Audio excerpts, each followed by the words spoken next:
Hello, and thank you for tuning in to the American Family Insurance DreamBank page, where we believe in the transformative power of dreams and are committed to helping you pursue yours. I'm Eric Lopez, and today I have the privilege of introducing Oliver Buechse. Oliver is the CEO of Advancing Digital, providing education and consulting services on navigating digital transformation.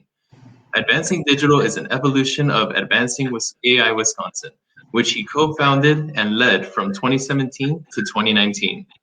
Oliver also serves as Executive in Residence Digital Transformation at Hoffman School of Business at UW Green Bay. He has been a keynote featured speaker throughout the state of Wisconsin on topics of artificial intelligence and disruptive trends. So without further ado, I'll pass it along to Oliver. Thank you so much, Eric. Welcome, everyone. Today, I want to speak to you about agriculture. I call it the agricultural revolution. But let me make a couple of sort of caveat statements first. I am not the ultimate expert in agriculture, nor am I the ultimate expert in agriculture technology.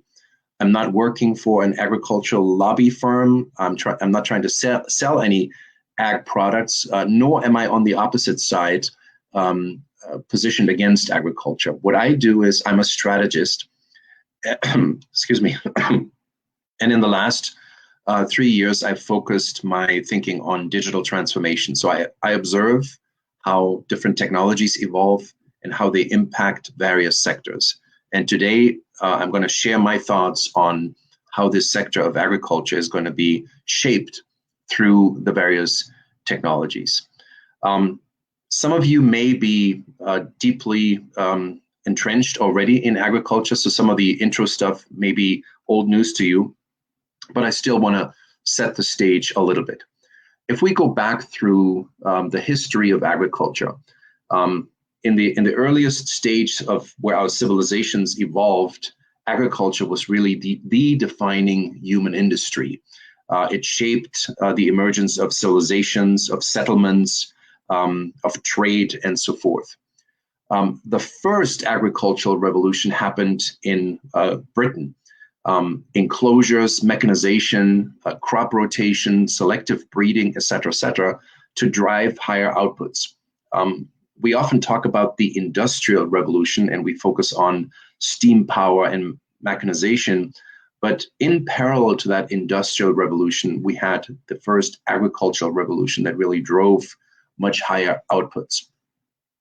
And then came sort of the confluence of the industrial and the agricultural revolution with tractors, plows, self-propelled equipment, as well as the invention of fertilizer and enhanced crops, then deforestation and so forth.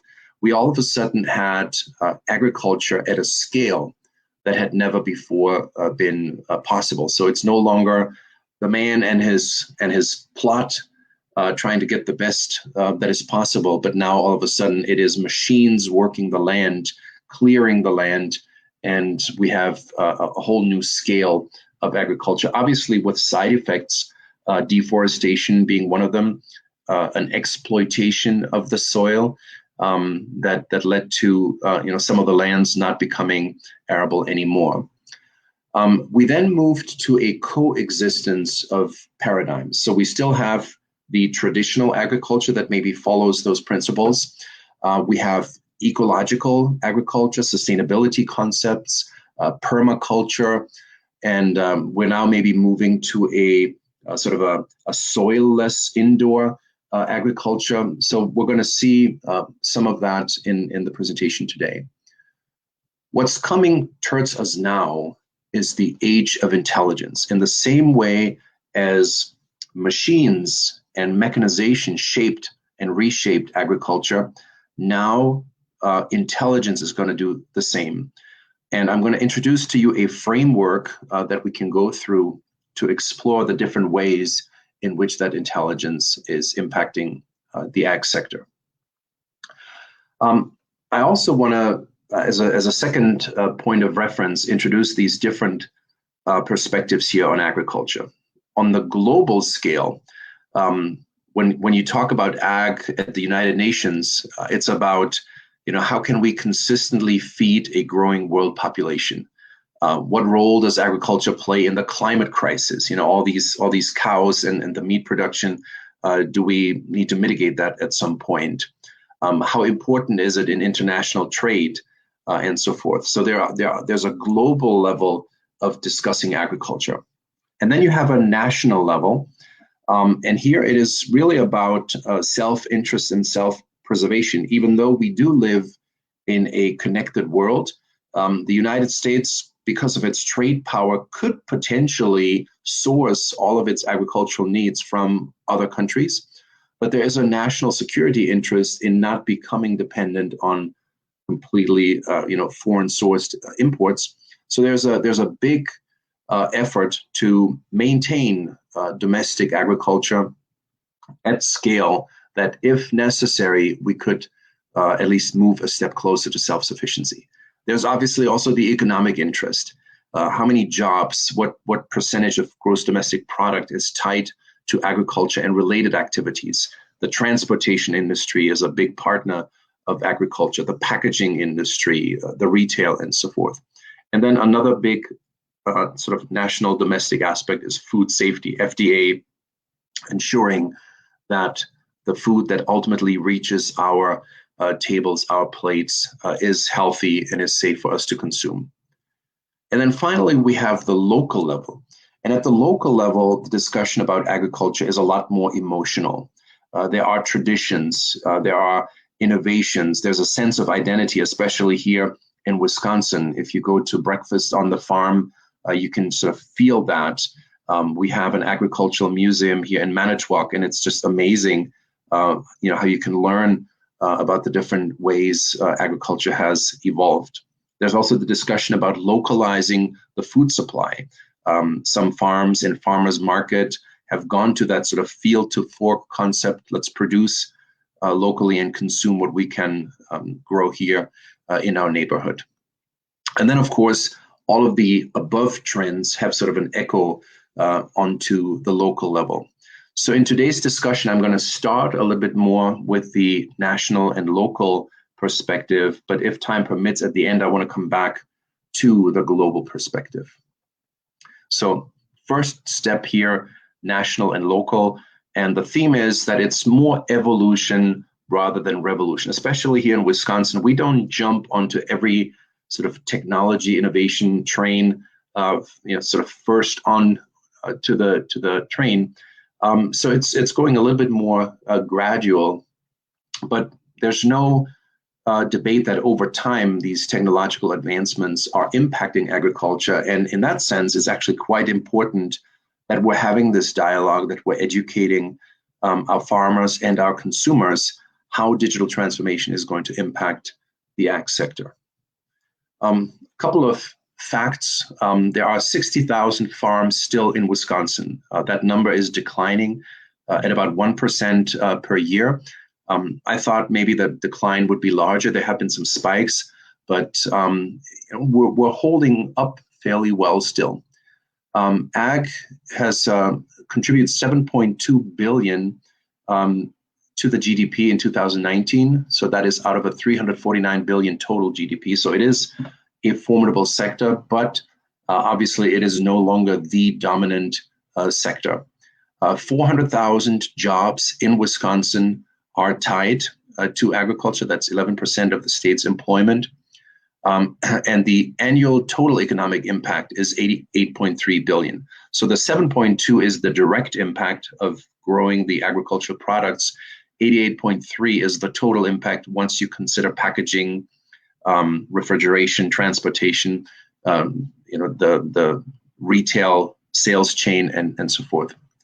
And 14.4 million acres, so 33% of the total land in Wisconsin are consumed by agriculture. This is a website I bring up in a lot of my presentations, willrobotstakemyjob.com. Independent of what we're talking about today, I would encourage you to go onto that website. It is based on research by Oxford University, and they took thousands of jobs, disaggregated those jobs into activities, and then for each activity estimated how possible is it to replace that activity with technology based on what we know about different technologies? And once you put that back together, you can assess essentially for every job, what is the likelihood of automation for that job?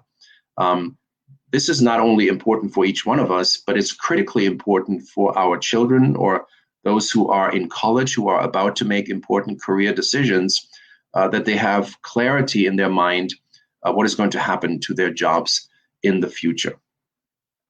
And so if you look at the agricultural sector here, farmers, ranchers, agricultural managers, the likelihood of automation is only 5%, because most of what this is about is a managerial activity. Somebody still has to make decisions, has to plan. This is not automated. You go one level down, first line supervisors of farming workers, the ability to automate is 57%. And a lot of that has to do with the collection of information, but also some of the physical activity. And once you get down to farm labor contractors, the likelihood of automation is 97%. Now, that doesn't mean that 97% of those jobs are going to disappear. This is only the theoretical threshold. So 97% of what people do today could be automated, but many farmers may choose for a variety of reasons not to push automation all the way to the limit to preserve labor activity. Maybe they don't have the scale to automate it, but that would concern me as sort of a farm labor worker. On the flip side, we saw this here again during the pandemic, where certain migration patterns were interrupted, and farmers didn't have the resources to work their fields. If I now know that the automation technology in principle exists to harvest my fields, then maybe I can look at that as an alternative and have a higher security. Agricultural engineers, 49%, farm equipment mechanics and service technicians, 75%. That seems really high. How is that possible? Somebody has to still go out there and fix the equipment. But with sensors built into the equipment, you go from machines breaking down and really having to be fixed in a more difficult manner to preemptive maintenance, preventative maintenance, machines essentially signaling that they need a spare part, and so making it much more efficient to keep the equipment running. Soil and plant scientists, only 2%, so people still need to do the research, but agricultural and food scientists, technicians, 97%. Again, we have a lot of automation possibilities in the lab environment. And the funniest one to me was agricultural inspectors, right? That 94% of what they do can be automated. And that all goes back to the ability to collect data throughout the value chain and the ability to store, relay, and access that data in a trusted manner. We'll talk about blockchain in that context. This is a landscape, an ecosystem of the ag tech environment. So there's a lot of companies, and they have different things that they're working on, from farm management software to precision agriculture. A lot of companies are developing a wide variety of sensors, smart irrigation, marketplaces, and so forth. I don't understand what each one of those companies does, but it goes to show you just how large this ag tech ecosystem is. If you do the research and you find out how many of these are actually in Wisconsin, it's a very, very small number. And I'm not even sure that of these that are on this chart here, we have any specifically in Wisconsin. We do have a few ag tech companies, but Wisconsin is not the leader in ag tech development. So this is the framework I mentioned earlier. When I think about technology and the impact of technology, I go through this value chain. The first question is always, where does the data come from? How do we generate data? And the answer in agriculture is going to be a lot about sensors. So we'll talk about sensor technology. The next question is, where do I go with that data? One of the things that is preventing the adoption of more advanced technologies is the lack of coverage with data transmission capabilities. If we don't have 5G or Wi-Fi out in the fields, it doesn't help the farmer that his equipment principally could be fully automated. If he cannot reach the equipment, it will be no good. One of the big breakthroughs could in fact be satellite-based technology. There is a talk about an early pilot here in Brown County working with Starlink, Elon Musk, because Wisconsin is in the perfect longitude to actually deploy these Starlink satellites and use that to possibly give universal coverage of high-speed data transmission to our farmers. So once we can transmit all that data, then the question is, what are we going to do with it? Collecting data is one thing, but we want to generate insight from that data. AI plays a role here, farm management systems, coordinating different data streams, and ultimately, we need to create value from those insights. So I'm going to show you some examples of how that is happening. Interface technologies and security technologies play an important role. I'm not going to go into great detail on those today. So let's start with data generation. Sensors are basically one of the key new information sources, and drones and so forth. So let me show you some examples here.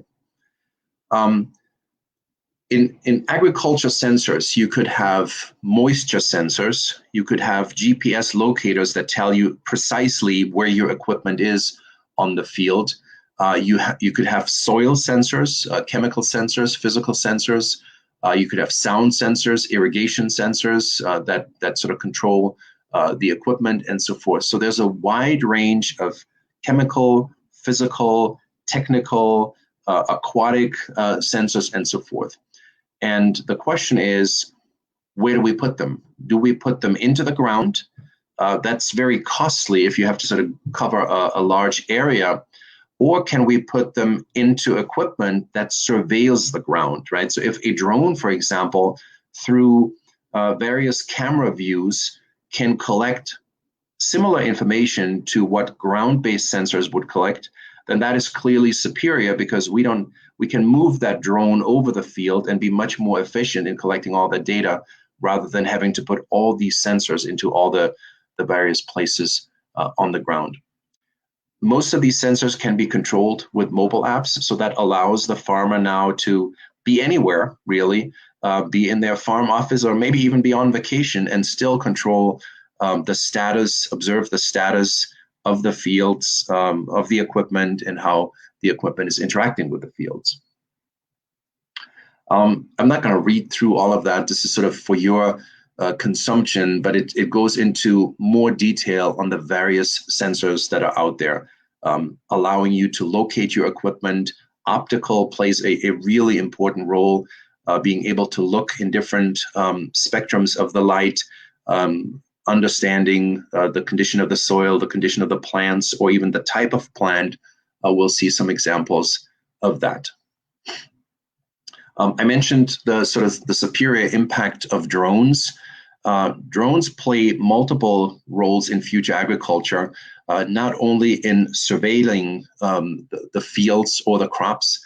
They could also double up then as sort of miniature crop dusters in maybe a more surgical manner than the big airplanes going overhead.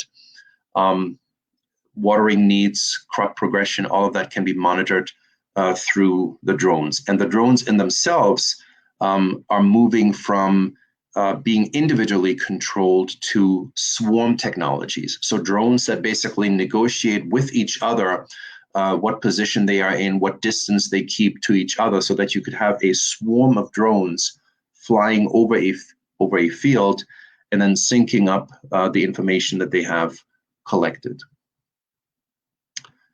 So that is where the data is going to come from. Sensors that are either in the field, on the soil, or in the air, information that is being generated about the status of our agricultural progress.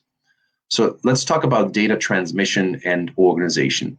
I mentioned earlier that sort of 5G, Wi-Fi, Starlink is key to move the data. But what's also key is how we organize that data. And in that context, I want to talk a little bit more about blockchain. Blockchain was supposed to be the next big thing. Some people said it's going to be bigger than the internet, and that hasn't really happened. While as a technology, it has a lot of promise, it allows us to collect information, store that information in a very trusted manner because it cannot be altered without that alteration being noticeable.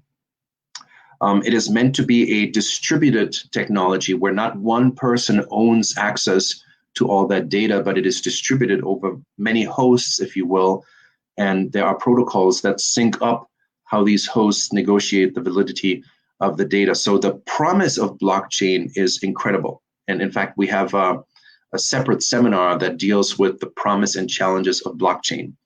But in reality, it has been difficult to really build use cases because you need to get a lot of people to collaborate, to form essentially a consortium. The growers, the transportation companies, the warehouses, the distributors, the stores, they all have to agree to use the same blockchain technology.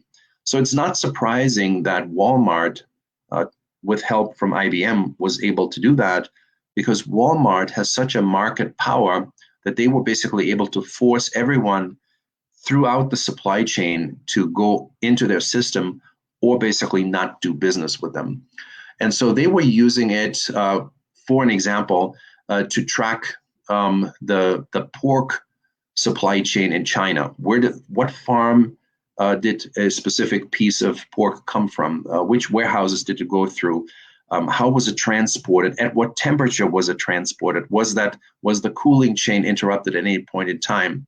So that if you do have any issue with spoiled pork or bacteria in your meat, instead of having to recall basically all the pork that was put on the shelves in the last 2 days, you know very quickly where that specific issue originated, whether it was a farm that had a contamination issue or it was a broken cooling chain, a warehouse issue.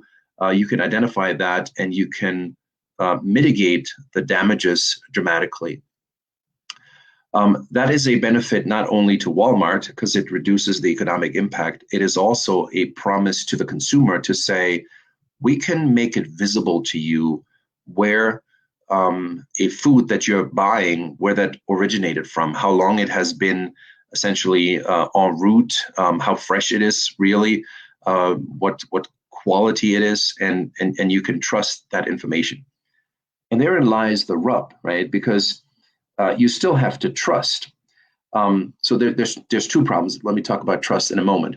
The first complexity is that Walmart did that. But if I'm a tomato grower, I might not be selling my entire crop to Walmart, right? I might also sell to Kroger, to Whole Foods, Amazon, whatever. So I'm going to have to deal with multiple systems. And that's, again, one of the weaknesses. There is not a universal supply chain solution out there yet that everybody has agreed to. So that makes it difficult, especially for the smaller growers, to be part of those solutions. And the second aspect is the trust. The blockchain can track perfectly where a batch of organic tomatoes originated and so forth, and you know how they made their way into the store. But what if they weren't organic to begin with? What if the farmer lied, or what if somebody replaced them?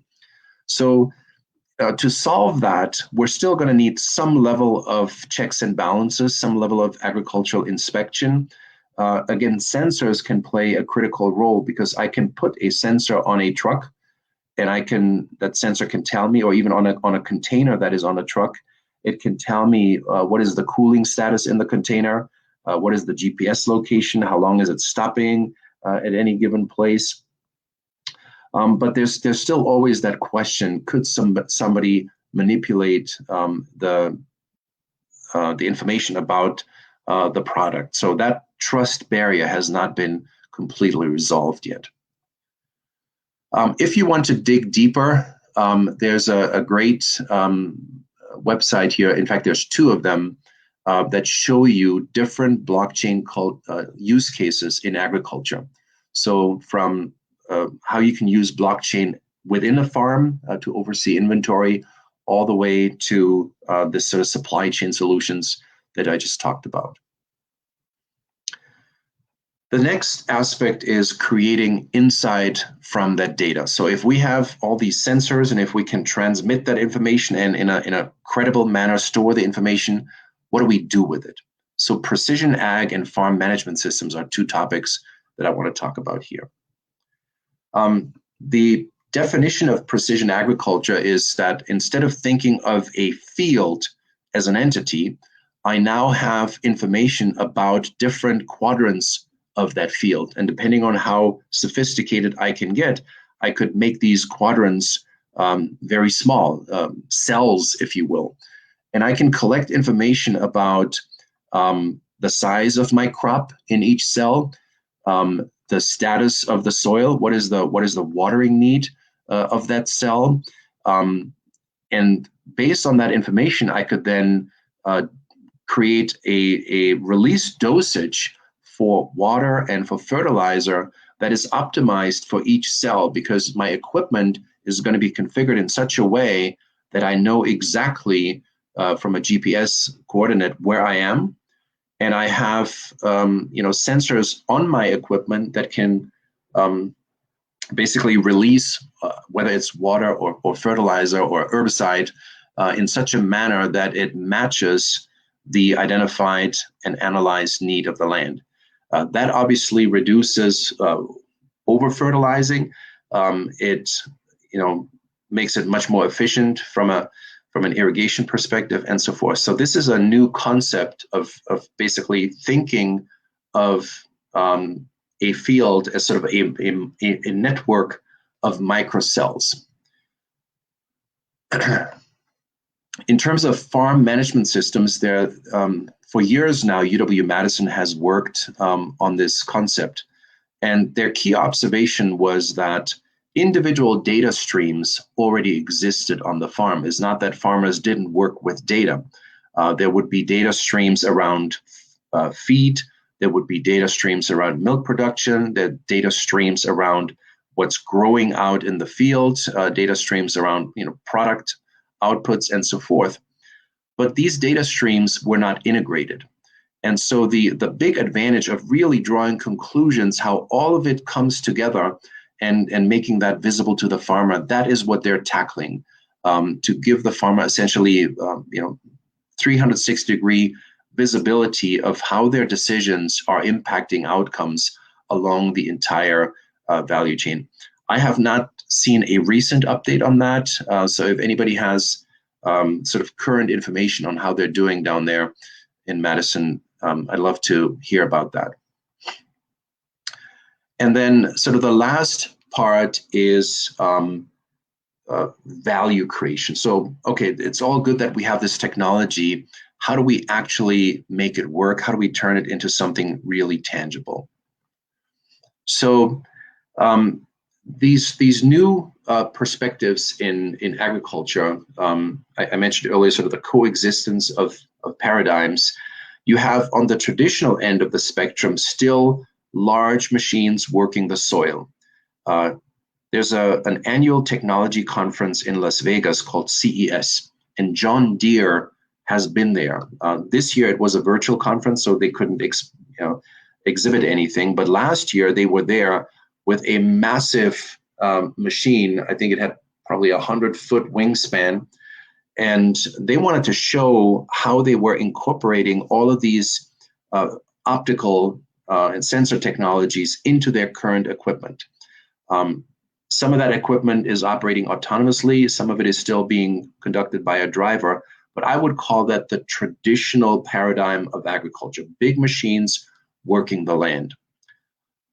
Alternative formats that are emerging say, hey, let's not put these big machines onto the land, because soil compression occurs under that weight of the machine, and that is not the ideal outcome. If we don't need drivers anymore, we can actually configure the equipment to meet the needs of the land, not the needs of the farmer. And so there's going to be swarms of ag bots, if you will, that can work the land.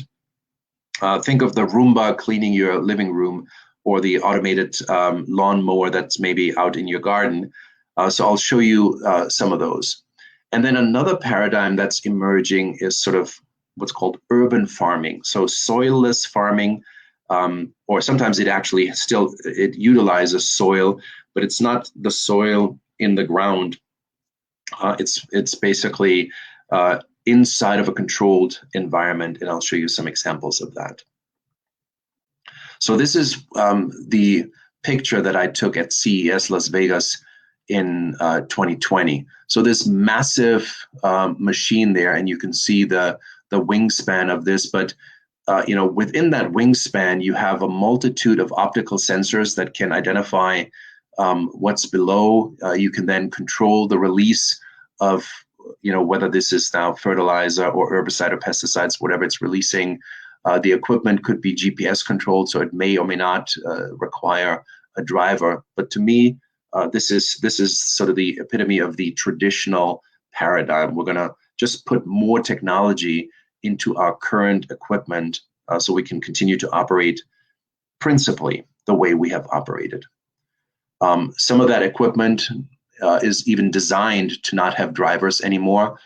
There's precision GPS, and so you have these machines working the fields.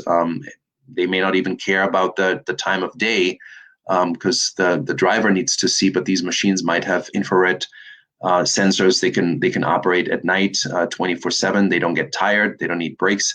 And when they need to be refueled or recharged, if they're going to be electric someday, they just return to their starting position and get what they need. So here's just another example of one of those agricultural machines, completely autonomous, wireless, or wireless monitoring, takeover control. They can spray, they can plant, they can plow, they can weed, they can essentially do almost everything with significant savings on fuel, on labor, equipment rental costs, and so forth. Another example is, again, using that traditional paradigm, but in this case, there is more precision mechanical infrastructure inside of the equipment. I'll show you a more detailed picture. So this is a Blue River technology, and they basically have sensors, visual sensors that can tell what plant am I looking at. So in each of these rows, you have that equipment, and it can tell, is this the plant that is supposed to grow there, or is this a weed? And if it's a plant that's supposed to grow there, do nothing. If it is a weed, apply a microdose of herbicide in a very precise manner onto that weed to kill just that weed, but not spray the entire soil with that herbicide. And that can eliminate up to 90% of herbicide usage. Here's another schematic of how that works. You can see those micro applicators basically that hit only the weeds, but that don't hit the plantlings. So even though it is still in the traditional paradigm of large equipment, the intervention is now at a very precise level. This is one of the examples. I heard Carl Lippert speak. He had come up to Green Bay to give a presentation on sort of ag tech environment, and he told his story. And when he was sort of cooking up his business plan, he had a lot of choices where to go, and he ultimately chose Wisconsin because he had some ties to the state and he wanted to be close to his customers. What he does is essentially optimize the matching of what a farmer needs in terms of the nutritional composition of their feed and where they can best source it. So he created an online marketplace, if you will, to allow the farmer to source exactly the nutrition they need at the best available prices. And so we do have some ag tech entrepreneurs here in Wisconsin, but sort of the key centers of innovation are outside of the state. One of the big debates, and I mentioned it earlier, is around soil. What is agriculture ultimately doing to soil? We've gotten a lot better already. I mentioned even fundamental things that were invented hundreds of years ago crop rotations to not deplete the soil of specific nutrients. But intense agriculture leads to loss of arable land. And you can see here, fertile soil is being lost at a rate of 24 billion tons a year through intensive farming. And so that raises questions: how are we going to treat the soil in the future? And there are some thoughts and answers emerging, and a lot of it has to do with the protection of the microbiome of the soil. So if we use the traditional plow that turns the soil over 30, 40 inches deep, it essentially destroys the microbiome because it brings the bacteria and the microbes from 40 inches below to the surface and vice versa. And that's not the environment that they were designed to be. And it sort of destroys that infrastructure layer. So is there another technology that we could use to work the fields that does not have that type of impact on the land? And so there's a company called the Small Robot Company, and they're out of England, and they have created 3 robots: Tom, Dick, and Harry. So Tom is the first one, and you can see this is compared to the John Deere equipment, much more of a lightweight construction. So you might need multiple of those, or have this equipment kind of roam your field 24 hours. But Tom is basically out there mapping, crop monitoring and mapping. It can cover 20 hectares. I don't know exactly how that translates into American sizes. I'm not sure if this is an acre. I think it's more than an acre per day. And it can collect a lot of information. So this is one way, as an alternative to drones, for example, to monitor your land. Dick is a non-chemical weeding robot. So Dick essentially goes over the land and actually identifies the weeds, and then instead of applying an herbicide, it applies an electric shock, so it zaps the weeds and eliminates them in that manner, which obviously from a sort of bio impact is even more favorable than the micro dispensers of herbicides. And then you have Harry, which is a planting robot, and this is high precision planting. So especially if you think about interplanting, and I'm not sure if it can actually interplant multiple types of seeds at the same time, but what it could do is it could plant one type of seeds, and then it could go over the same field, and with high precision GPS could interplant now a different type of seed into that field.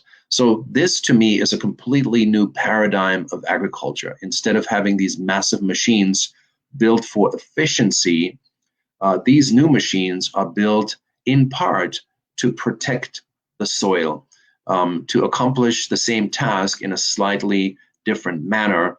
And because they are automated and they can work around the clock, it's a different economic equation. Another issue is around food deserts and transportation. So this map of Madison shows you food deserts. They are defined as areas that don't have comfortable, convenient access to fresh food. And so that then raises the question, all right, what do we do? Well, one solution is obviously you open more stores, you bring the food into those neighborhoods.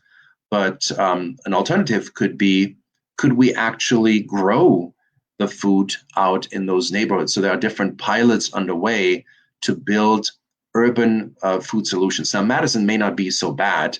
It's relatively small, but if you imagine Chicago or New York, these red zones are dramatically larger.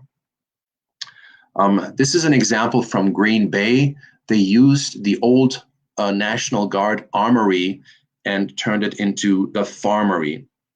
So they built a cycle where they have fish in big containers, and then they use the wastewater from those fish and run it through a multi-story contraption where it basically allows seedlings that still sit in soil to draw nutrients from that water, filtering the water while also transferring the nutrients to those plants. And they are essentially growing a wide range of microgreens, selling them to local restaurants. And they also now created a fish hatchery as a sort of a side concept. So the idea is, can we build an economic platform for urban agriculture? And right now, sort of the irony is that right now it is more the upscale restaurants that are their customers to make the economic model work. But the ultimate idea is, how can we conceive of these units that we can make them modular, and we could put them in different places and allow people, neighborhoods to grow their own healthy, fresh food. There are bigger solutions. GrowthPod and GrowthCube are industrial-sized solutions to achieve the same thing. And here in Wisconsin, we may struggle with that. Do we look at that as a competitor? Are they sort of the next type of competitor that's going to come after us and take a share of our agricultural production? Or could this actually be a nice supplement? Because effectively, we're only able to grow food from May through September. And, half of the year, we're really not in the business of creating at least plant-based agricultural products. We're obviously still creating the dairy and the meat. But could Wisconsin, with its capabilities in agriculture, become a 365-day producer of fresh produce? And we wouldn't have to import so much from California and other places into our supermarkets. The next level up, so at the farmery, a lot of this work is still manual. You have people putting all the seedlings in there, monitoring the whole system. The next level up is automation. So Iron Ox is a solution that, again, through the use of sensor technology, they have automated the majority of the process of growing and harvesting those plants. They have not yet mastered the planting parts, of the very beginning stages, and the packaging stage. But everything in between is now fairly automated. So we could, in the same way as automotive factories have become ghost towns without people, the Amazon warehouse, much of it is sort of a robot-controlled environment. We could see agricultural production facilities in which machines are basically doing all the work, and humans are only involved in certain stages of that process. And then we have ideas that are completely off the chart, right? So this container, when I first heard about it, I was sort of like, okay, this is an agricultural solution. What could possibly be inside? And I've used this with live audiences where I've asked that question and people speculate. I'm not going to torture you, but this is basically a protein generating container. The type of protein is just a little different than what we expect. It's maggots, right? So GoTerra basically is feeding these maggots waste. They chomp through that waste, multiply like crazy, and then these maggots are being dried and being crushed into protein. And we may sort of scoff at that and say, I'd rather eat beef or pork and chicken than maggots. But maybe at some point we don't care anymore if it tastes good enough. There's a big boom already around plant-based food. Beyond Meat and Impossible Burgers are the big thing. Maybe somebody figures out how to make this really tasty, and then it creates its own market. And you obviously can use it in the feeding chain as well. So could this be an alternative for Wisconsin to supplement our protein production with a new type of protein? Now I want to take a sort of a bit of a leap to the bigger picture and go back to that global trend. So this is where my work as a strategist comes into play a bit more. There are global trends that could force us to rethink the role of agriculture more profoundly, and that could have significant implications for Wisconsin. So the biggest one here is around water. Water scarcity has been an issue for some parts of the world for a long time already. It has not really been an issue for us in Wisconsin, even though there are parts of Wisconsin where it is an issue, and there have been times where we had water scarcity in our state.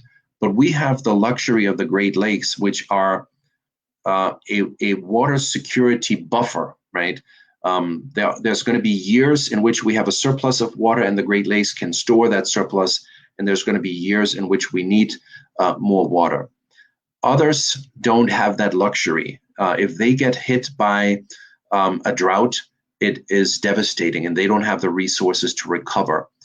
And nobody knows for sure what's happening in climate change, but all the indicators are pointing at that the situation is getting worse, and that will have significant implications. This is a map of the Himalayas. And you can see here many of the world's largest rivers, the Yellow River, the Yangtze, the Mekong, Tsangpo, the Indus, they all originate in the Himalayas. And much of the water flow of these rivers is being fed by the Himalayan glaciers, the melting of those Himalayan glaciers in the springtime, providing the needed irrigation resources for some of the biggest agricultural productions. China, India, all of Southeast Asia is depending on that. And the Himalayan glaciers are melting faster than any ice shield in the world. We always talk about the Arctic ice shield melting and the Antarctic ice shield, but the Himalayan glaciers are actually melting faster. What that means is that in the next maybe even decade or two, depending on how quickly this evolves, there's going to be more water available downriver, but eventually it's going to cause a massive water shortage in all of these agricultural economies. And whether they will have alternatives, that is, to be determined if they're going to develop water storage solutions in the meantime. But they could face a dramatic situation that impacts billions of people who rely on the agricultural output. And what that means in conclusion is that the agricultural production needs in the world could shift dramatically. And they may have to shift towards areas that have a higher water stability, higher water security. And Wisconsin and the Great Lakes region would be prime among them. And that then raises some interesting questions, such as, could we double the agricultural output in Wisconsin? Well, we can't necessarily double the use of land. You saw the statistic earlier. We are already using 33% of our land for agricultural production. And, we can't grow beyond May and September, at least not with traditional concepts. So what could we do? Could we go to different crops?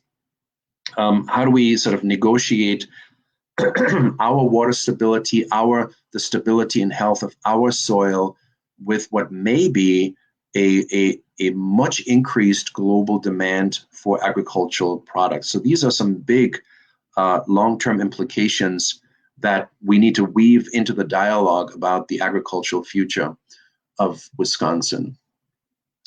I think there's going to be another driver also fueled by climate change, and that's going to be population migration.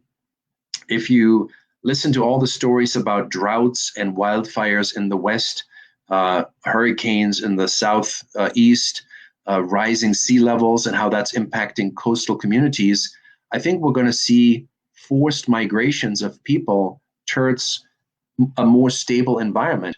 And we have snowstorms in Wisconsin, and occasionally we have flooding in some areas, but those are not the same type of sort of livelihood threatening and destroying events that people face in other areas.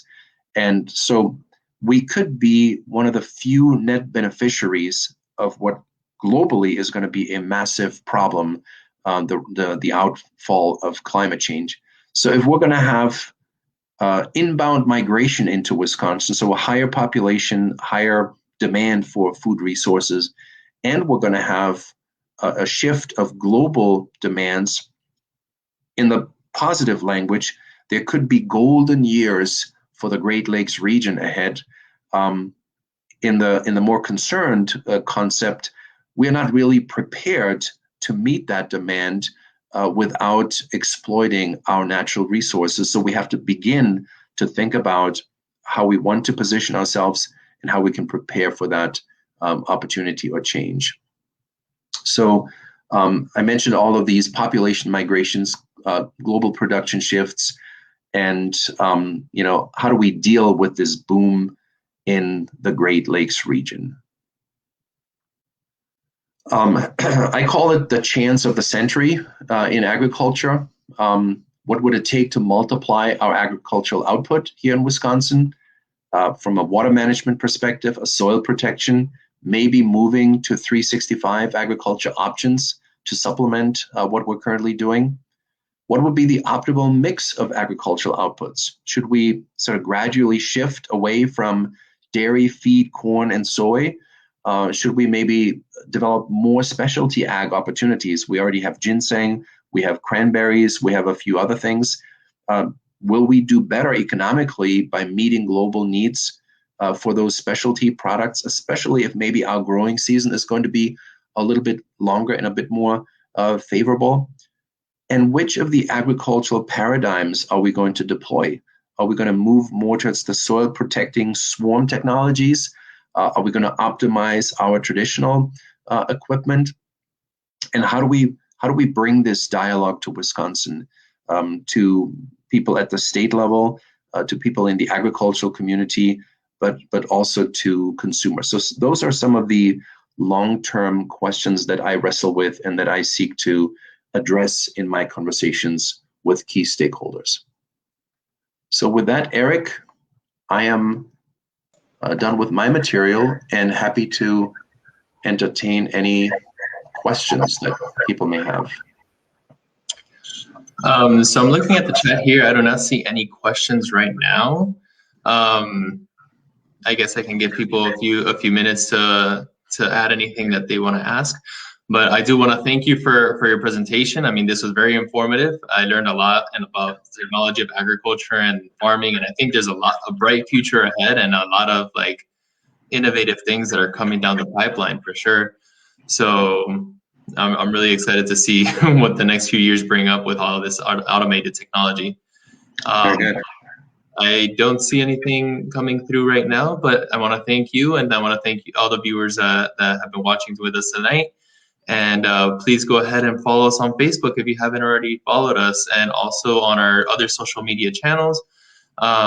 We have Instagram, Facebook, YouTube, LinkedIn. So we hope to see you there, and we hope to see you on our other future events. Thank you so much, and have a good night. Thank you, everyone. Bye-bye.